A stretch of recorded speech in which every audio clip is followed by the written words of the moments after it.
नमस्कार श्रोताओं, एक बार फिर मैं हाजिर हूँ आपके सामने आपका पसंदीदा कार्यक्रम 18 या 21 राय आपकी लेकर। साथियों, जब हमारी बेटियों की शादी जल्दी हो जाती है तो घर के बड़े बुजुर्ग आने वाली नई पीढ़ी की बातें करनी शुरू कर देते हैं।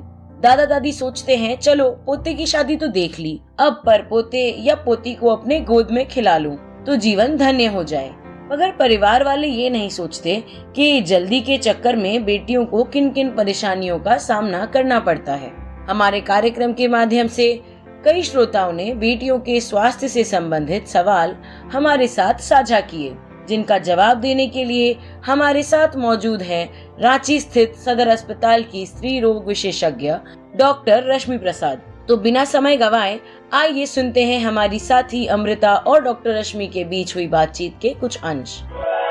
मेरा जो पहला प्रश्न आपसे होगा वो ये है कि सरकार ने जो शादी की उम्र 18 से 21 साल की है, और ये फैसला कितना सही है आपके अनुसार और क्यों सही आपको लगता है? ये मेरे हिसाब से ये सरकार का बहुत ही अच्छा फैसला है।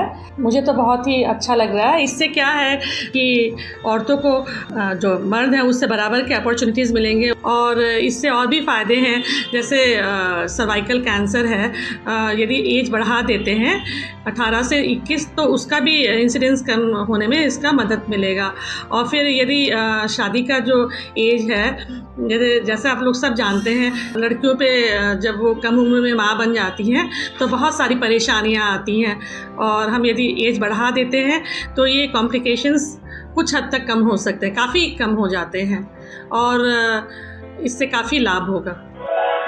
तो थोड़ा सा आप हमें ये विस्तार में बताएं कि जो 3 साल का डिफरेंस आ रहा है बढ़ने पे, ये कैसे बहुत हद तक पॉजिटिव जाएगा, सकारात्मक कैसे होगा?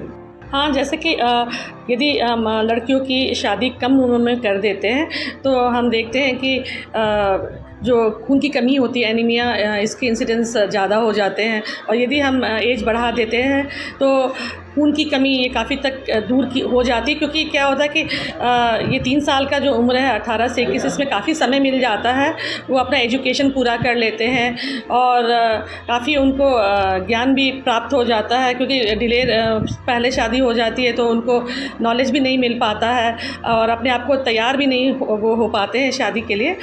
थोड़ा सा डिले होने से क्या वो मानसिक रूप से और शारीरिक रूप से शादी के लिए तैयार हो पाते हैं, और इस वजह से जो खून की कमी है, और जो जैसे कि शादी के लिए फिर उसके आगे यदि वो प्रेगनेंसी प्लान करते हैं तो वो प्लान्ड हो पाता है और काफ़ी अच्छे तरीके से नॉलेज उनको इस चीज़ के लिए मिल पाता है। और डिलीवरी के बाद भी कैसे बच्चे को पालना है और इससे संबंधित जो नॉलेज ज़रूरी होता है उनको मिल पाता है।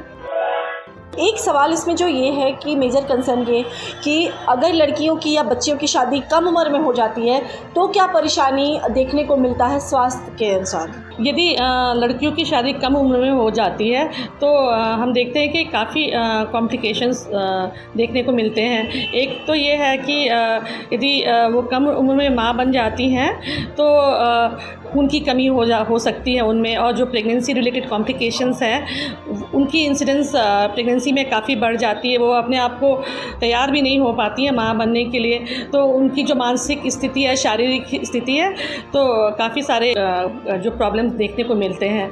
और एक तो ये है, और एक तो है कि उनकी पढ़ाई पूरी नहीं हो पाती है, और जैसे उनके दिमाग में रहता है कि अच्छा हम बड़े होकर ये बनेंगे, कैरियर के बारे में, वो यदि कम उम्र में माँ बन जाती हैं तो उससे भी काफ़ी मानसिक आघात मिलता है। कभी कभी महिलाएं डिप्रेशन में चली जाती हैं। जब तक कि इस शादी के बाद यदि ऐसी जो लड़कियां हैं जिनकी कम उम्र में शादी होती है, उनको यदि ससुराल से जब तक और पति का सहयोग ना मिले तो वो अपना इसमें आगे बढ़ने में सक्षम नहीं हो पाती है।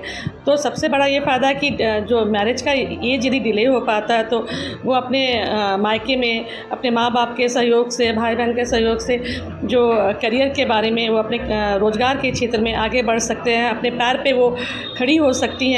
इससे विमेन एम्पावरमेंट होता है और महिलाओं में काफ़ी अच्छा फील होता है। फिर यदि वो आगे माँ बनती हैं तो उनके जो बच्चे होते हैं वो अपने हमारी माँ को देखते हैं कि वो कैरियर ओरिएंटेड वुमेन है और अपना परिवार और अच्छे से और बैलेंस बना के चल रहे हैं, बाहर का और अंदर का काम कर रहे हैं, अपना मतलब रोज़गार भी देख रहे हैं, अपना करियर भी और घर भी बैलेंस करके देख रहे हैं और बच्चों की ज़रूरतें अपने से इंडिपेंडेंट होकर पूरा कर रहे हैं, तो काफ़ी अच्छा फील होता है। इतनी महत्वपूर्ण जानकारी हमारे साथ साझा करने के लिए डॉक्टर रश्मि का बहुत बहुत धन्यवाद। उनके जवाबों को सुनकर वाकई हमें बहुत अच्छा लगा और आशा करते हैं कि हमारे श्रोताओं को भी अच्छा लगा होगा। हम अगली कड़ी में भी हमारी बातचीत को जारी रखेंगे। श्रोताओं, आपको डॉक्टर रश्मि की बातें सुनकर कैसी लगी? अपनी राय हमारे साथ जरूर साझा करें। तब तक आप हमें बताएं कि क्या आपके पास इस विषय से जुड़ी महिलाओं की कोई सच्ची कहानियां हैं जिसे आप हमारे साथ साझा कर सकें, और क्या कोई ऐसे सवाल हैं जिनका जवाब हम आपको दे सकें। अपने राय, अनुभव, सुझाव या इससे जुड़े कोई भी सवाल हमारे साथ जरूर साझा करें, नंबर 3 दबाकर। धन्यवाद।